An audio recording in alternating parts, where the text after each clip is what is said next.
Болестта тарантула. Днес попаднах на едно видео, заснето в летището в Рим. В това видео някаква жена се гърчеше и издаваше непонятни звуци на непонятен език. Ужас! И това ме наведе на мисълта за войната на пророк Соломон, алейхиселам, срещу демоните. В историята на човечеството през определен период от време настъпва масово обсебване на цели общества. Ще ви разкажа за няколко случаи по този повод. Първи случай.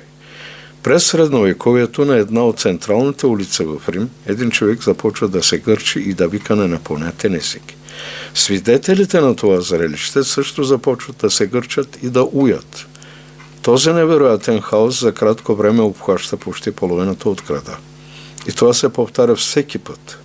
Гражданите търсят лек, за да се отърват от тази странна болест. Тогава шепа мистици им препоръчват да танцуват. Но това не помага. Гражданите на Рим продължават да викат, да квичат и да се гърчат, като в същото време са се опитвали да танцуват, за да се отърват от това си състояние. На какво са основавали мистиците, за да предложат танци за лек? Болестта са го кръстили тарантула. По тези времена са вярвали, че ако те ухапе този паек, ще се отървеш от отровата му, като танцуваш. Но не би. Странното поведение на гражданите на Рим е продължило известно време и е отихнало от само себе си. Втори случай. Това събитие от Рим се е преместило в Скандинавия. В един от женските манастири монахините започват да се държат странно. Провисвали са се наклоните на дърветата и люлейки се издавали маймунски красеци. Други издавали животински звуци и се опитвали да се хапят помежду си.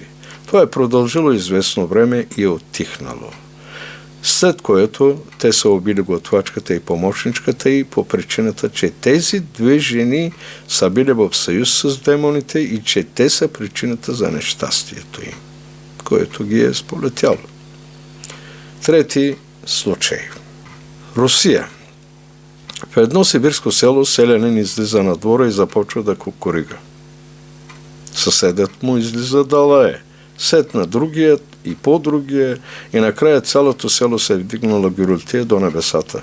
Селяните взели да се гърчат, да се въргалят, издавайки различни звуци, на другия ден същото. След известно време какафонията заглъхва и всичко това се забравя. Да, епидемиите не се пораждат само от нехигиеничният начин на живот, те се пораждат и от порочният живот. Осланяйте се на Създателя си и живейте според Неговите закони. Вярата ще ви спаси.